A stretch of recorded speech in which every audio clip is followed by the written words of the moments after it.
வணக்கம். இது தடம் நியூஸின் காலை நேர செய்திகள். செய்தி ஆசிரியர் அரியராசா தினேஷ். வாசிப்பவர் முஷ்ரிஃபா முலஷர். முதலில் தலைப்புச் செய்திகள். தங்க விலையில் அதிரடி மாற்றம், வாங்க உள்ளோருக்கு மகிழ்ச்சி தகவல்.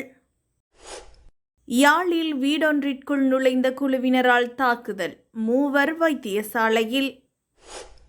சாதாரண தர பரீட்சை பெறுபேற்றுக்காக காத்திருந்த மாணவன் சடலமாக மீட்பு. கிழக்கு மாகாண வீதி அபிவிருத்தி முன்னேற்றம் தொடர்பான கலந்துரையாடல். தொடர்பான விரிவான செய்திகள். இலங்கையில் கடந்த சில மாதங்களாக தங்கத்தின் விலையானது சற்று ஏற்ற இறக்கத்துடன் காணப்படுகின்றது. அந்த வகையில் கடந்த சில தினங்களாக தொடர்ச்சியாக குறைவடைந்த தங்க விலையானது நேற்று முன்தினம் அதிகரித்த நிலையில் நேற்று மீண்டும் குறைவடைந்துள்ளது. நேற்றைய நிலவரத்தின்படி ஒரு அவுன்ஸ் தங்கத்தின் விலையானது 9,05,559 ரூபாவாக காணப்படுகின்றது. அத்தோடு 24 கரட் தங்க கிராம் 35,120 ரூபாவாக பதிவாகியுள்ள நிலையில் 24 கரட் தங்க பவுன் 2,80,950 ரூபாவாக பதிவாகியுள்ளது. 22 கரட் தங்க கிராம் 32,200 ரூபாவாக பதிவாகியுள்ளதுடன் 22 கரட் தங்க பவுன் 2,57,550 ரூபாவாக பதிவாகியுள்ளது. மேலும் 21 கரட் தங்கம் 1 கிராமின் விலை 30,730 ரூபாவாக பதிவாகியுள்ள நிலையில் 21 கரட் தங்க பவுன் நேற்றைய தினம் 2,45,850 ரூபாவாக பதிவாகியுள்ளமை குறிப்பிடத்தக்கது. யாழ் கோப்பாய் காவல்துறை பிரிவு கொக்குவில் கிழக்கு பகுதியில் உள்ள வீடு ஒன்றிற்கு சுமார் 15 பேர் கொண்ட குழுவினர் சென்று கற்கள், இரும்பு கம்பிகள் மற்றும் கூரிய ஆயுதங்களால் வீடு மற்றும் சொத்துக்களை தாக்கி சேதப்படுத்தினர். இந்த சம்பவம் புதன்கிழமை அதிகாலை இடம்பெற்றுள்ளது.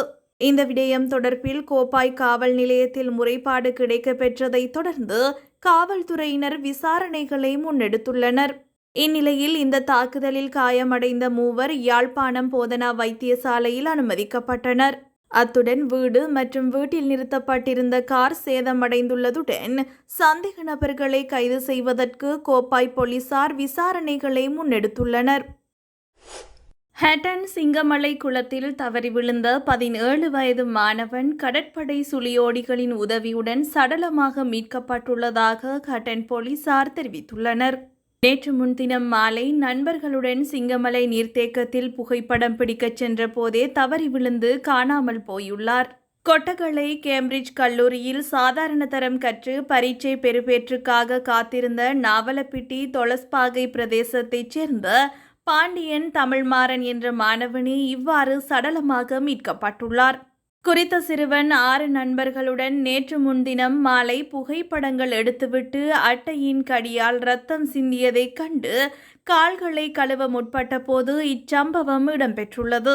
போலீசாருக்கு கிடைத்த முறைப்பாட்டிற்கு அமைய குறித்த இடத்திற்கு சென்ற போலீசார் தேடுதல் பணியை மேற்கொண்ட போதும் தேட முடியாத நிலையில் இராணுவம் மற்றும் ரங்கன கடற்படை முகாம் சுழியோடிகளின் உதவியுடன் நேற்று தேடிய நிலையில் பிற்பகல் 2 மணியளவில் சடலமாக மீட்டனர்.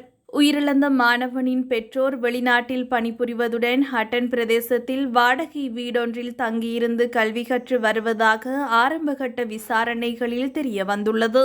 சடலம் பிரேத பரிசோதனைக்காக டிக்கோயா மாவட்ட வைத்தியசாலைக்கு கொண்டு செல்வதாக தெரிவித்த போலீசார் மேலதிக விசாரணைகளை மேற்கொண்டு வருகின்றனர்.